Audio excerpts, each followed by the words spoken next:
So, it's been more than 2 months, almost 3 months now, since the Prince of Persia The Sands of Time remake got announced at the Ubisoft Forward event on September 10. As a huge Prince of Persia fan, I was super excited. It has been a very long time since we got a proper Prince of Persia game. Early this year, rumors have been circulating around saying the Prince of Persia The Sands of Time trilogy will be remade for next-gen consoles, including the Nintendo Switch. And finally, we got our answer. But not in the way we imagined. On that fateful day, hours before the event began, a bunch of screenshots of the reveal got leaked on the Russian version of Uplay, which is now Ubisoft Connect. We got to see our next-gen prince, and it wasn't pretty. It reflected in the actual trailer which was unveiled at the event. The lighting was all over the place.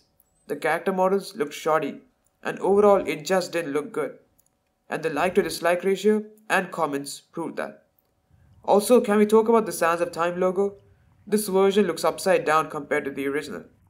After the trailer got over, we got to see a behind the scenes segment where we learned that this game is being developed by Ubisoft Mumbai and Pune in India. This is the first big project handled by this team, who have been working on very small projects. And all the visuals we saw in the trailer were actually captured from an early alpha build of the game, which means this game is still unfinished, but unfortunately it didn't reach the ears of many, except those who patiently watched the event. We got to see more gameplay of the alpha build, which actually looked promising, although there are some bugs and glitches which don't look good. It also hinted at new gameplay mechanics which we don't know more about as of now.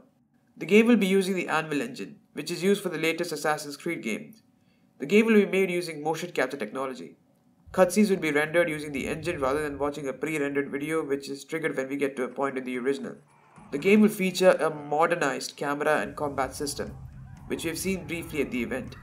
I'm interested in seeing how modernized the camera is in this game, as the camera in the original can be very annoying, especially during combat, as it can get stuck in one place when you move around frantically trying to get your enemies down. Yuri Leventhal, who was the voice actor of the prince in the original, will reprise his role in the remake, using motion capture with a dagger in his hand. Now, a few days after the backlash caused, a new screenshot of a newer build started floating around the internet, which informs everyone that the game is being worked on. This is good news on the graphics side because many people have been bickering about it. But the only thing that's worrying is that there isn't any update given by Ubisoft till now. Right now, they have been focusing mainly on the recently released games such as Assassin's Creed Valhalla, Watch Dogs Legion, and frequent For Honor updates. This is worrying because the game is going to be releasing in less than 2 months and we haven't seen anything new on the development side. Now, when we hear an old game is getting remade and not remastered for the next generation of gaming to experience, making the same game as the original with only graphical improvements is not enough. We would love to see something new in this remake, something we have never experienced in the original.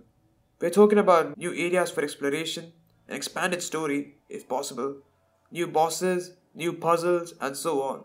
This is with respect to the PSP ports of Warrior Within and The Two Thrones, named Revelations and Rivals Wars respectively. The main difference between this PSP port and the original PC and console releases was that there were more areas to play through, more puzzles and challenges, some of which were not very well made, but it did the job. If we get all this in this remake, it will explain why we spent $40 or £40 for a remake of an old game. My request to Ubisoft is to give us a good polished game in the end, with more reason why we need to spend a lot of money for this remake.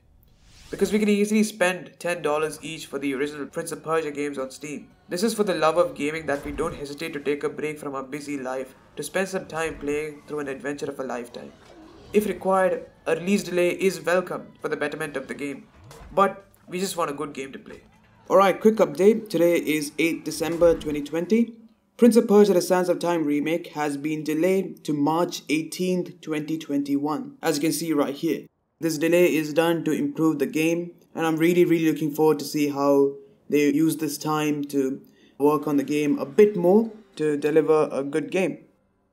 Thank you for tuning in, and I'll see you in the next one. Until then, take care, stay happy and healthy as always, and have a great day.